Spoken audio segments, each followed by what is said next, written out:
The Flash War begins in The Flash Annual Issue 1. In the 25th century, the Flash Museum has been totally destroyed. The commander says Flash was seen around the museum the time it was destroyed, and the science police find traces of the Reverse Flash around the area thanks to his death. The cop thinks that's impossible as all his deaths have been recorded. One of the commanders think he should have been thrown into Iron Heights a long time ago, but his partner says that the prison is now responsible for holding one sole inmate that ironically Reverse Flash put there. They find more strange readings in the Wally West wing of the museum, and going to the wing they find history to be all wrong, all leading to something happening back in the 21st century that damages the Speed Force. In the present, both Wally Wests help save people from the destructive path of Tornado Man. As they save the people in his way, the Flash arrives to stop the villain, and with help from the two Wallies, he is able to stop the huge tornado from damaging the city further. As the police and emergency services arrive, so does Iris, who wants to know who the mysterious new red-haired speedster working with Barry and Wally is. Not wanting to give his aunt an interview, Wally speeds away. Barry and Wally catch up to him and they go and get food. Wally reveals that years ago he and Aunt Iris used to eat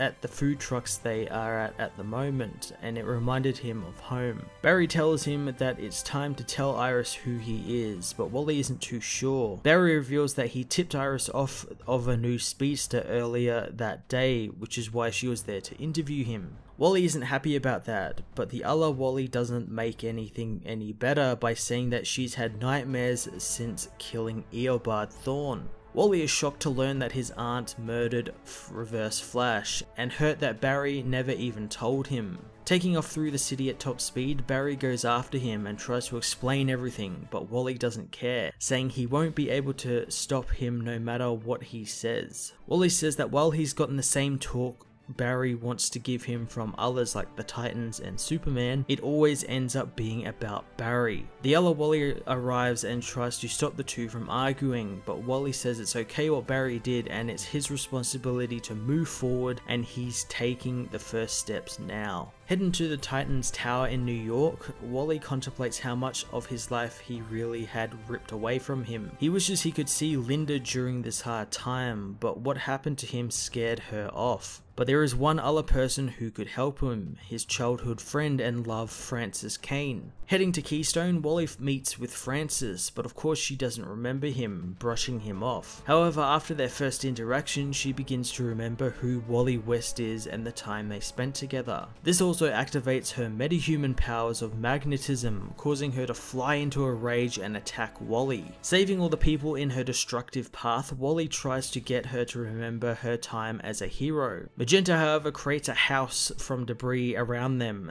saying in her life she was happy just to be plain old Frances Kane, but now Wally is back to drag her back to being Magenta and her old life. Wally says that all he's been thinking about is seeing her and wondering if there ever was a point in coming back at all. He says he doesn't have a life anymore, not one outside the costume. Apologizing to Frances for screwing up her life and what he is about to do, Wally grabs her and speeds away from the city, taking them both to the place they grew up together. Doing so makes her remember what they had together and the life they had. Sitting down with Frances later on, she tells Wally that while he made her remember some bad things, he also made her remember a great deal of good ones. She asks if he is going to stay in Keystone, but he doesn't have any money, but he has some ideas about that. Calling up Dick Grayson, Wally gets his friend's apartment from him in Keystone. Dick jokes about Bruce leaving his credit cards lying around so Wally doesn't have to worry about paying for the apartment at all. Dick reminds him that if he gets lonely on his own, he and the Titans will be there for him since they are all family. Looking out over the city, Wally knows that while he has moved on, he can still look back at what he's done and where he's been and celebrate it. Donning his costume, the Flash heads out to find answers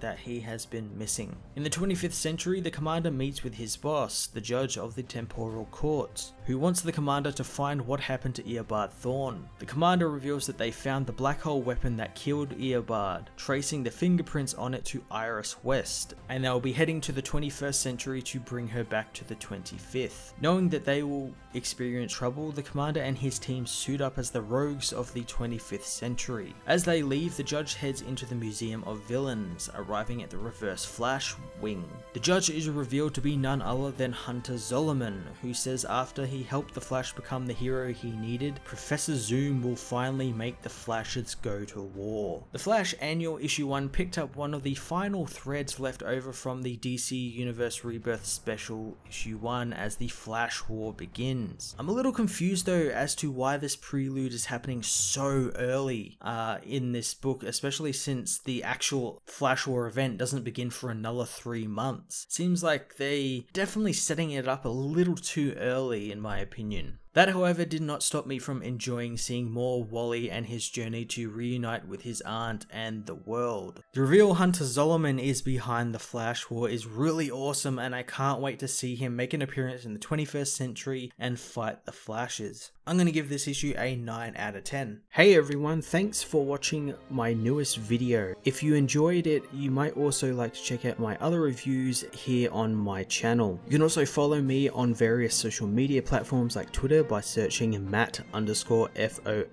or even join the Comic Multiverse Discord server and chat with other comic book fans, including myself and Joel from Cape Joel. Want cheap comics and trades? Head over to the book depository with the link in the description to get the cheapest trades and comics around, along with free shipping anywhere in the world. Until next time, this has been Matt of the Fortress of Solitude. Thank you so much for watching.